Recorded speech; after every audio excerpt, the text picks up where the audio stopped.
Wonders Unit 5, Week 1, second day.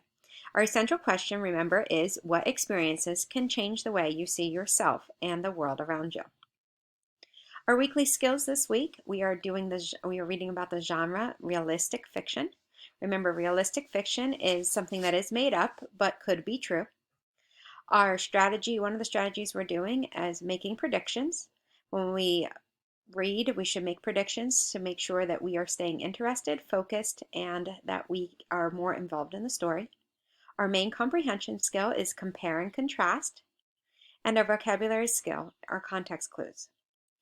Watch a quick, funny video on making predictions. Able to make correct predictions.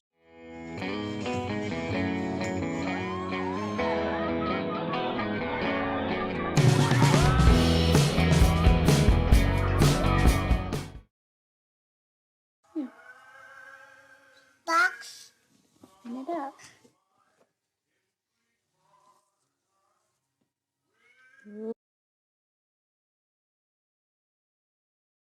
Ooh. Got that one on video. Stay.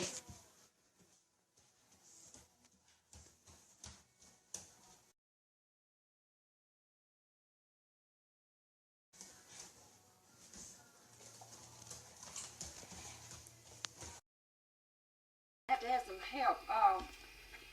Let's see. Would you put that camera down on that?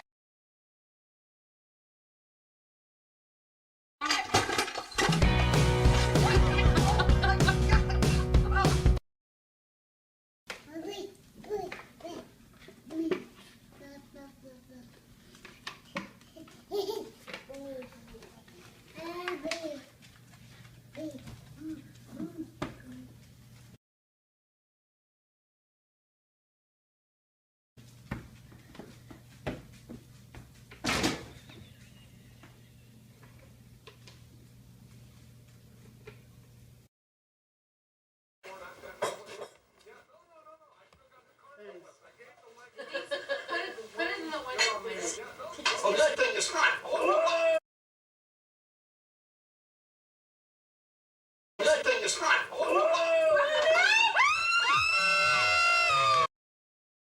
We gotta sing. Ready? 1, 2, 3.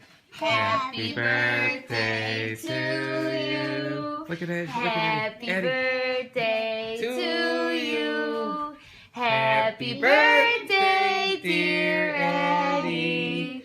Happy birthday to you. Yay! Yay! Blow!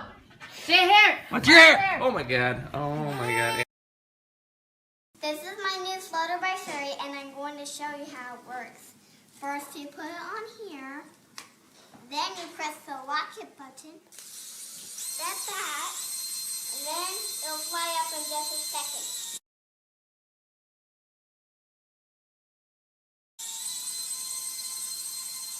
And then, no! Oh, no! We're singing in the rain. Yeah.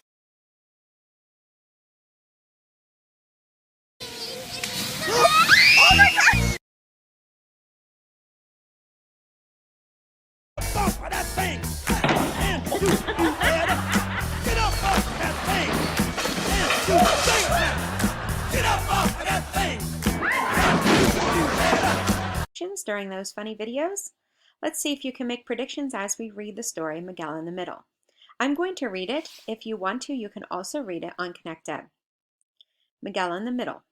What experiences can change the way you see yourself and the world around you? Read about what causes the title character to change his view of himself. For as long as I can remember, I've always been in the middle. I'm the middle child in my family. I've always sat in the middle of the classroom in school. Even my first and last names, Miguel Martinez, start with an M, the middle letter of the alphabet. Luckily, I'm also in the middle of a large circle of friends. Most of them are classmates in school. Well, at least they were until now. You see, I started middle school in September, and the transition from elementary school caused some painful changes for me. All of my closest friends go to a different middle school in the area, because of the way our school district is mapped out.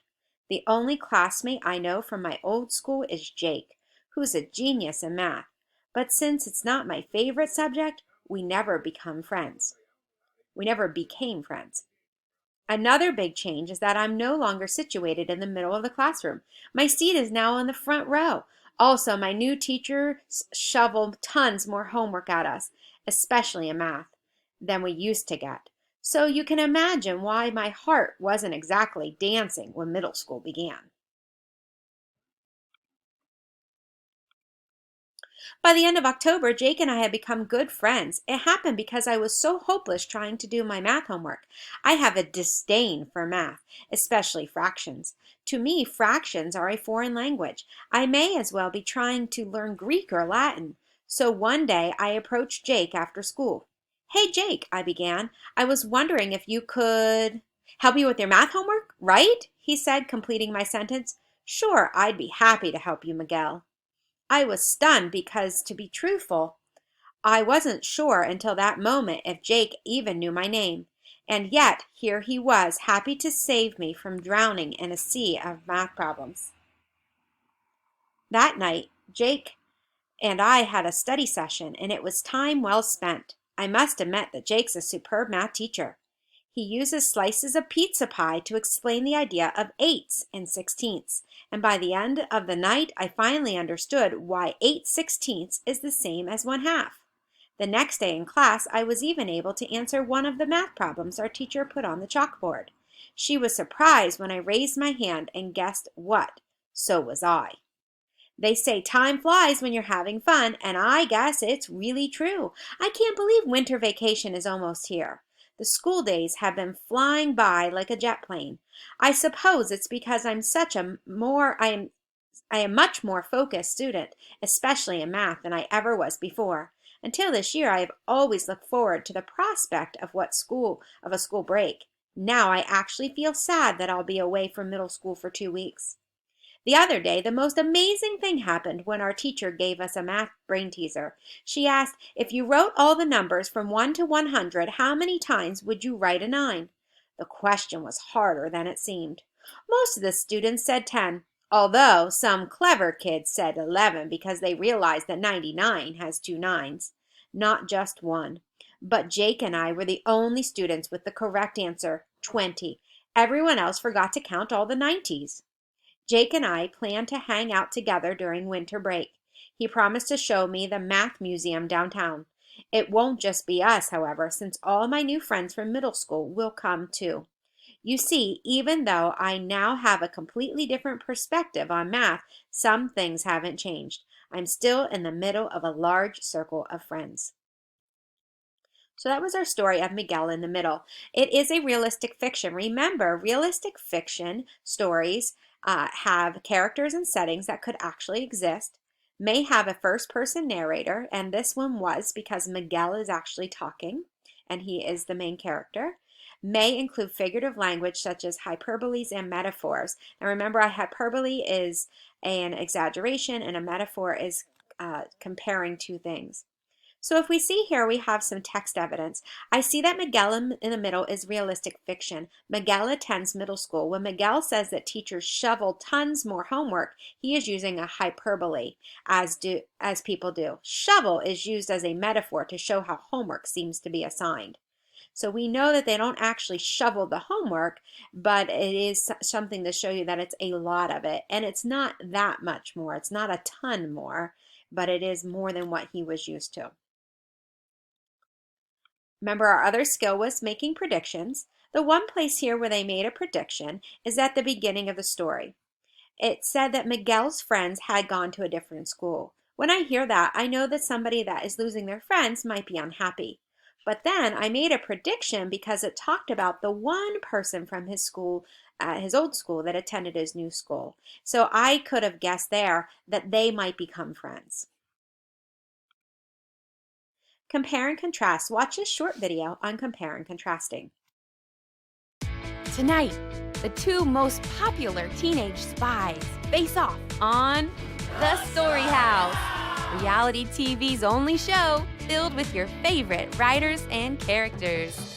Welcome, everyone, to another edition of The Story House. I'm Sophia Romero, and I'm a huge fan of both characters on the show tonight. Mia Mason is the main character in Mia Mason and the Mysterious Package, the latest book in the popular Mia Mason series.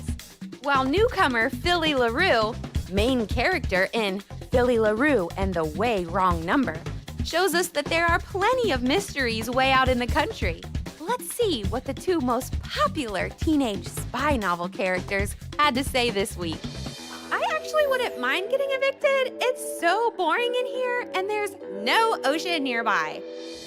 It's kind of loud in here, and you never have a quiet moment to gather your thoughts, so no, I wouldn't mind going home at this point. Well, looks like whoever is evicted is ready to go home. Let's get the professor out here to help us compare and contrast these two. Thanks, Sophia. We need to look at what's the same and what's different in these two stories. Let's start with the characters. Both are teenage girls who have been unknowingly trained as spies by their parents. But the settings play a big factor in these two books. Mia Mason lives in Southern California, where she is into extreme sports like kite surfing and bungee jumping. Philly LaRue, on the other hand, is spending the summer on her grandparents' farm in rural Pennsylvania. She's into quiet hobbies like reading and gardening. So the characters are very similar, but it's the settings that help make them different. Oh, I'm not done yet, Sophia. You aren't, but you filled the diagram. I know, but I still haven't compared and contrasted the events. Can we get a clean diagram? Thanks, guys. The events of these two stories may be what help voters decide. While both girls are drawn unwittingly into their capers, Mia Mason is captured and rescued by her parents in her story, whereas Philly LaRue doesn't have any help in resolving the challenges she faces. This is a really tough call tonight. Both are great characters in great books. Thanks, Professor. Yeah, this one is going to be really close, especially since both characters are ready to leave. All right, folks.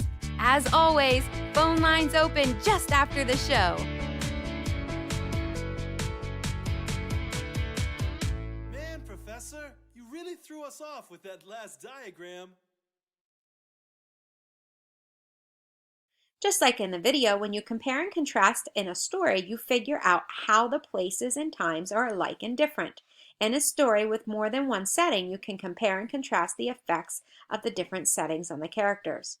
By contrasting the setting in Miguel in the Middle on page 311, I find that Miguel was happy in his old school and unhappy in the new one.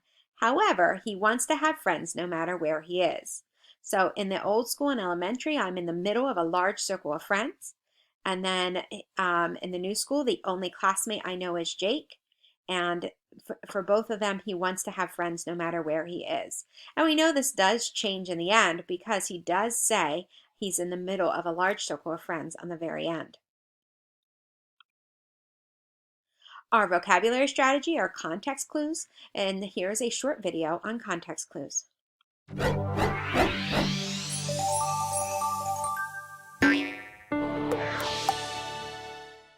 Figuring out what a word means, a la Shmoop. Ever stumble upon a word that looks like somebody's cat walked across the keyboard? That can't possibly be a real word, you say to yourself. You've been reading since you were 3, and this nasty little conglomeration of letters has never reared its ugly head before now. I've seen smaller messes come out of my diaper. Or maybe you've seen it before but always ignored it. Who are you again? Hoping it would just go away like a scab that you resist picking for a week. Must resist scratching. Well, we've got news for you. Every word, no matter how obscure or funny looking, is there for a reason. I have a purpose. The writer took pains to find exactly the right way to express her thoughts. And by skipping it, you may be missing out on an entire layer of meaning. Trust us, If it's cold outside, you don't want to be depriving yourself of any layers. I got 'em at Walmart. So here are 5 quick tips for figuring out what a word means. We swear it won't be painful, so no need to be a quake buttock. Tip number 1, context counts. When you encounter a word that makes you feel like you're reading something in Arabic, there's a good chance you can make an educated guess about the word's meaning based on its context. The context is basically everything that surrounds the word, the sentence and paragraph that contain it. You may not know what a fabulist is, but if the person being described that way is known for telling tall tales, you might be able to get the general sense of the word. I was raised by vegetables. Tip number 2, part of your word. Here's another new word for you, morphology. No, not the study of transformers. Morphology involves using the parts of a word to decipher its meaning. For starters, the ending morpheme of a word can help you identify its part of speech. Like, saporous might be a stranger to you, but because it ends in OUS, you can bet your bottom dollar that it's an adjective. Let's say you know the word glamorous. It probably doesn't mean the same thing as saporous, but it almost certainly plays the same role in a sentence. Tip number 3, the power of position. If someone is standing, she's probably not sleeping. If she's standing on her head, she's probably doing yoga or taking extreme measures to get rid of her hiccups. As you can see, positions are pretty helpful when trying to figure out what's happening in a given situation. We can generally tell what role a word plays based on its position in the sentence. For example, in English, subjects, and therefore nouns, usually come at the beginning of a sentence. Tip number 4, articulating articles.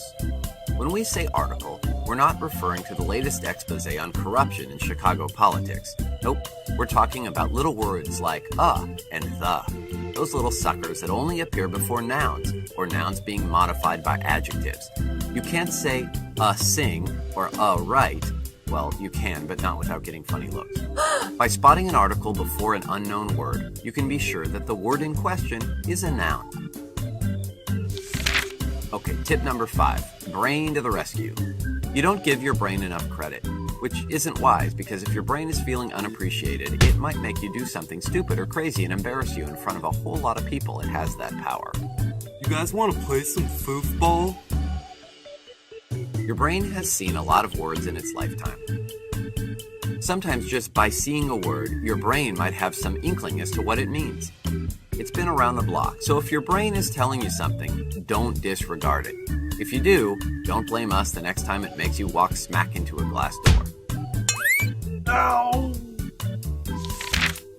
Quick tip review, and then we'll send you on your merry way. Tip number 1, context counts. Tip number 2, part of your word, morphology. Tip number 3, the power of position. Tip number 4, articulating articles. Tip number 5, brain to the rescue. That's it. You made some good tips today, and you didn't have to wait on a single table. Woohoo!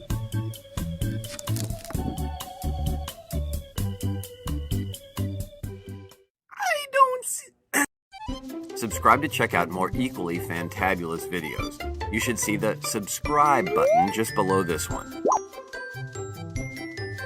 If you're having trouble locating it, we recommend you watch our video, How to Find the Subscribe Button.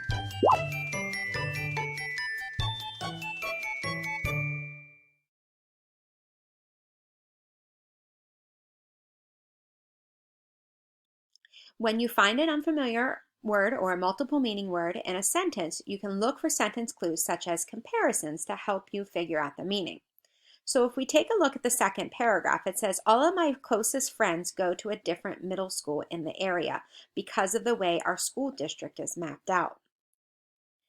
Miguel, I can use comparisons of different middle school in the area to figure out the meaning of a district and school district. District must mean the same as area. So using these context clues, we can see area and district are the same. For our school district, Waynesboro Area School District, we have 2 intermediate schools, Curtin and Lycoming Valley. And although they are in the same area, Lycoming County, and in Williamsport area, they are different schools. Look, there are some other words that you can look up to see how the context clues can help you solve those. Now that we have finished reading, remember you can go on to ConnectEd and read the story Miguel in the Middle again, and I want you to take the brief quiz on forms.